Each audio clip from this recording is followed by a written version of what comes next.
अस्सलाम वालेकुम guys, welcome back to another video. इस वीडियो में हम आपको यूरोप की स्टडी वीज़ा के बारे में बताएंगे कि यूरोप में जो लोग स्टडी करके आना चाह रहे हैं वो कैसे आ सकते हैं, और जो लोग जहाँ पे इलीगल रह रहे हैं उनका क्या सीन है, वो काम वगैरह कर सकते हैं। यानी फुल डिटेल में डिस्कस करेंगे यूरोप के वीज़ा के बारे में।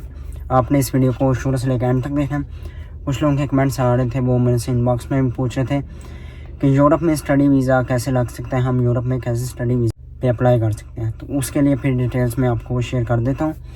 फ़िलहाल अभी मैं यूरोप में बैठा हुआ हूँ, नीदरलैंड की कंट्री हॉलैंड में, जिसे हॉलैंड बोला जाता है। नीदरलैंड अब इसका नाम हो चुका हुआ है, और एम्स्टर्डम भी आप कह सकते हैं। जो मेरा प्रोसीजर हुआ है वो मेरा स्पॉन्सर की बेस पे हुआ है। मैं कोई स्टडी वीज़ा पे यहाँ पे नहीं आया, कोई आइल्स वगैरह का कोर्स मैंने नहीं किया। मेरे भाई ने मुझे स्पॉन्सर किया था। आपका स्पॉन्सर जो कर सकता है वो आपका फैमिली का बंदा कर सकता है। मतलब जिस बंदे ने आपको स्पॉन्सर करना है वो बंदा आपका फैमिली का होना चाहिए, उसके साथ आपका कोई रिश्ता होना चाहिए। तो मुझे स्पॉन्सर की बेस पे वीज़ा मिला है। तो फ़िलहाल जो वीज़ा मिला वो मेरा 2 मंथ का वीज़ा लगा। तो 2 मंथ तक मैं रह सकता हूँ इस कंट्री के अंदर। तो फ़िलहाल मेरे एग्ज़ाम्स थे, वो एग्ज़ाम्स मैंने क्लियर किया। मेरा लास्ट सेमेस्टर जा रहा था यूनिवर्सिटी का, तो वो मैंने क्लियर किया। उसके बाद मैंने फिर वीज़ा लगा के इस कंट्री के अंदर आया हूँ। तो फ़िलहाल मेरे कुछ दिन रह गए इस कंट्री के अंदर, मेरा वीज़ा फिर ख़त्म हो जाना है। रिटर्न टिकट मैंने बुक करवाई हुई है पाकिस्तान वापस जाने की। कुछ लोग मुझे कह रहे हैं कि आप यहाँ पर रुक जाएं और पाकिस्तान वापस ना जाएं। पाकिस्तान के हालात आप सब लोगों को पता है, लेकिन मुझे कुछ पाकिस्तान में भी काम है कुछ, तो जिसकी वजह से मुझे पाकिस्तान जाना पड़ेगा। इसके अलावा बाकी डिटेल्स मैं आपको अलग वीडियो में शेयर करूँगा। फ़िलहाल इस वीडियो में डिटेल्स करते हैं कि यूरोप के अंदर लोग कैसे आ सकते हैं। सबसे पहले आप विज़िट पे आ सकते हैं। विज़िट पे आपका वीज़ा लग सकता है। कई बार होता है कि अगर आपके पास बिज़नेस वगैरह नहीं है तो वो इजीली आपका वीज़ा नहीं लगेगा विज़िट पे। इसके अलावा वो भी विज़िट पे वीज़ा मुश्किल ही लगता है, बहुत आसानी से नहीं लगता। जिन लोगों के पास पैसा ज़्यादा उनका लग जाता है। इसके अलावा स्टडी वीज़ा पे अगर आप अप्लाई करते हैं यूरोप वाली साइड पे, तो सबसे पहले आपके पास जो मेन चीज़ मुझे लगता है आइल्स होना चाहिए। अगर आपने स्टडी वीज़ा पे अप्लाई करना है तो आपके पास आइल्स होना चाहिए। आइल्स आपके 6 से अबव बैंड्स हों तो वो आपका फिर वो एक्सेप्ट हो जाता है इंग्लिश कोर्स। उसके बाद फिर आपने यूनिवर्सिटी देखनी है जिसमें आपने अप्लाई करना है। यूनिवर्सिटी की ये चीज़ होनी चाहिए कि वो यूनिवर्सिटी जब आप अप्लाई करें तो यूनिवर्सिटी आपको एक्सेप्ट करें, क्योंकि यहाँ पर यह भी सीन होता है जब आप अप्लाई करते हैं तो कुछ यूनिवर्सिटीज़ आपको एक्सेप्ट नहीं करती। वो आपके इंटर का रिज़ल्ट देखते हैं या आपके बैकग्राउंड जो भी आपने स्टडी की हो वो देखते हैं, तो उसकी बेस पे कभी कभार आपकी रिजेक्शन भी हो जाती है। तो कोशिश करें कि कंसल्टेंट के थ्रू अप्लाई करें। अब इसमें एक और चीज़ मैं आपको बताना चाहूँगा कि अगर आप स्टडी वीज़े पे आते हैं यूरोप वाली साइड पे, तो जो फ़ीस बनती है वहाँ पे, जो आपका 2 साल का कोर्स होगा उसकी फ़ीस आलमोस्ट 60 लाख तक 70 लाख तक जा सकती है। वो अभी जो कि इधर यूरोप के अंदर यूरो चलता है, उसका रेट आलमोस्ट 300 अभी जा रहा है। रेट यूपर नीचे होता रहता है, तो उस हिसाब से फिर आप देख सकते हैं कि आपका कौन सा रेट आपको यूरो का लगेगा। अभी फ़िलहाल 300 यूरो जा रहा है। 1 यूरो यहाँ का पाकिस्तानी रुपये 300 रुपये बनता है 1 यूरो यहाँ का। अब अगर आप स्टडी वीज़ा पे अप्लाई करते हैं तो उसके लिए आपके पास पैसे होने चाहिए, क्योंकि आपको अगर स्टडी वीज़ा पे यहाँ पे स्पेन वाले या कोई भी दूसरी फ्रांस वाले या पोलैंड, डिफरेंट कंट्रीज़ हैं, 28 कंट्रीज़ हैं, मुझे अब उनके नाम से नहीं आते। मेन स्पेन वगैरह, फ्रांस वगैरह, इटली वगैरह ये लोग एक्सेप्ट करते हैं, तो यहाँ पे आप अप्लाई कर सकते हैं स्टडी वीज़ा पर। फ़िलहाल यहाँ पे जो मैंने नोट किया कि ये भी नीदरलैंड एक ऐसी कंट्री है कि यहाँ पर इतनी आसानी से आपको एक्सेप्ट नहीं करते स्टडी वीज़ा पे भी। इसके अलावा आप स्पेन वगैरह या दूसरी कंट्री से अप्लाई करें, वहाँ पे आपको इजीली एक्सेप्ट हो जाएगा। तो 60 से 70 लाख आपका लगेगा। मतलब आपने जो पेमेंट जब करवानी है, फ़ीस अपनी 2 साल की होगी, जो आपकी 2 साल तक आपको वीज़ा लगेगा। उसके बाद फिर आपको नेक्स्ट आपने स्टडी करनी है, वो फिर नेक्स्ट आपको दोबारा पेमेंट 60-70 लाख देनी पड़ेगी। अब अगर बंदा यहाँ पर स्टडी कर रहा है, स्टडी के साथ काम करना थोड़ा डिफ़िकल्ट होगा, वो आपको फिर हैंडल करना पड़ेगा कि आपने स्टडी भी साथ साथ करनी है। काम वगैरह आपको मिलता है कहीं पे तो वो आप करें। अब जो स्टूडेंट्स हैं जिनको काम मिलता है वो ऑलमोस्ट 6 से 7 यूरो मिलता है, मतलब 7-8 यूरो आपको देंगे पर हार के हिसाब से। अब जिस बंदे के पास इस कंट्री में नीदरलैंड में पासपोर्ट वगैरह है, ग्रीन कार्ड है, उसको जो 1 घंटे का मिल रहा है वो मिल रहा है 11 से 12-13 तक, हाईएस्ट 13 कर लें या 12.5 तक कर लें कि ईज़िली इतना मिल जाता है 1 घंटे की उनकी पेमेंट। अगर आप जितने ज़्यादा घंटे लगाएंगे उस हिसाब से आपको मिल जाता है। बाकी जो यूरोप के अंदर मैंने चीज़ नीदरलैंड के अंदर नोट की है, ये कंट्री एक ऐसी है कि यहाँ पर अगर आप मेहनत करें तो आप पैसा अच्छा बना सकते हैं। काम आपने करना है, डेली काम करें, डेली कहीं भी शॉप पे लग जाएं, एज आ वर्कर लग जाएं तो आपको सैलरी 2 से 2500 तक या 3000 तक भी जा सकती है।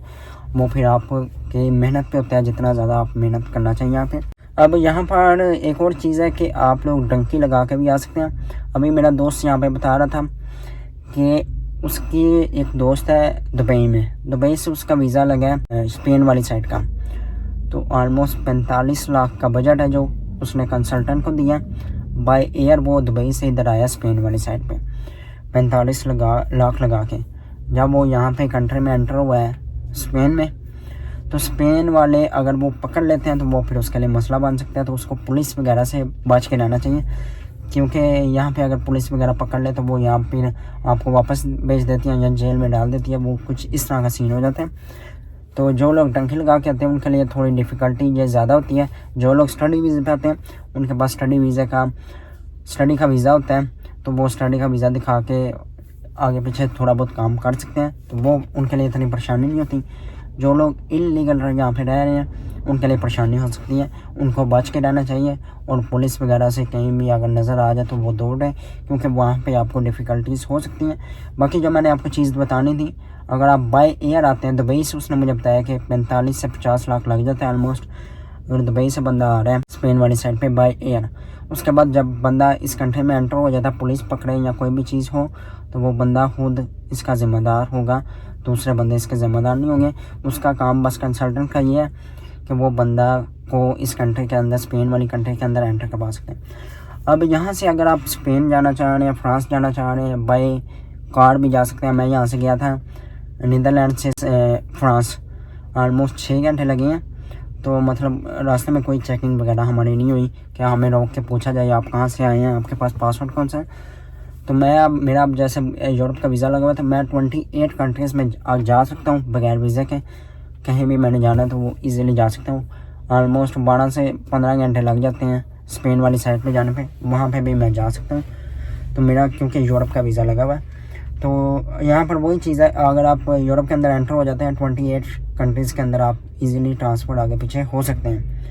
अब जो लोग स्टडी वीज़ा पे आते हैं वो भी आगे पीछे ट्रांसफ़र हो सकते हैं। जो लोग डंकी लगा के आते हैं वो भी ट्रांसफ़र हो सकते हैं, लेकिन उनको होशियार रहना चाहिए कि पुलिस वगैरह आगे से पीछे ना पकड़ लें।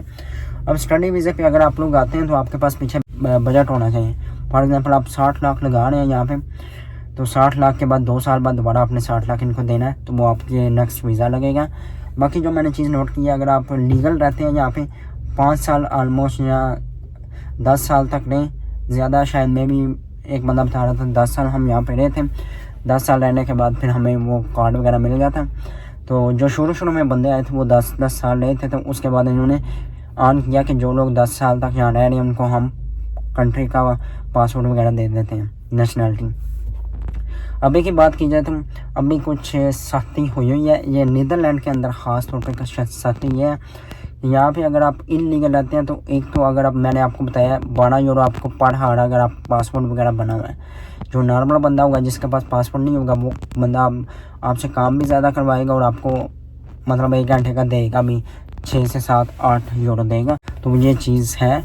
वैसे अगर आपके पास पासपोर्ट हो जाता है तो फिर आपको बहुत फ़ायदा हो जाता है इस कंट्री के अंदर। अगर नीदरलैंड के अंदर आपने पासपोर्ट लेना है, एक तो अगर आप शादी वगैरह कर लेते हैं यहाँ पर अगर किसी भी लड़की से, तो वो आपके पासपोर्ट वगैरह इजीली बन जाता है। दूसरा, आप यहाँ पर आके ज़ाइलम कर सकते हैं। ज़ाइलम का मतलब ये होता है कि आप यहाँ पर आके एप्लीकेशन वगैरह सबमिट करवाते हैं कि मुझे अपनी कंट्री पाकिस्तान, इंडिया जिधर से मैं आया हूँ मुझे खतरा है, तो आप लोग मुझे यहाँ पर रखें और मुझे पाकिस्तान वापस नहीं जाना क्योंकि वहाँ पे मुझे जान का खतरा है। तो वो फिर आपकी एप्लीकेशन वगैरह सारी सबमिट होती है।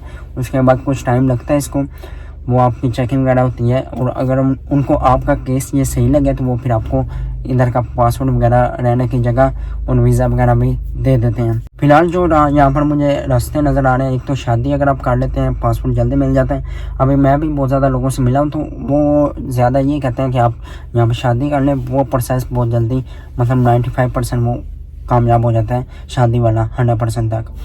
इसके अलावा जो ज़ाइलम वाला है वो 50-50 है कि आप एप्लीकेशन सबमिट करवाते हैं, उसके बाद अगर इधर की हुकूमत को वो एप्लीकेशन ठीक लगती है तो वो एक्सेप्ट करेगी, अदरवाइज़ वो आपको रिजेक्ट कर देगी।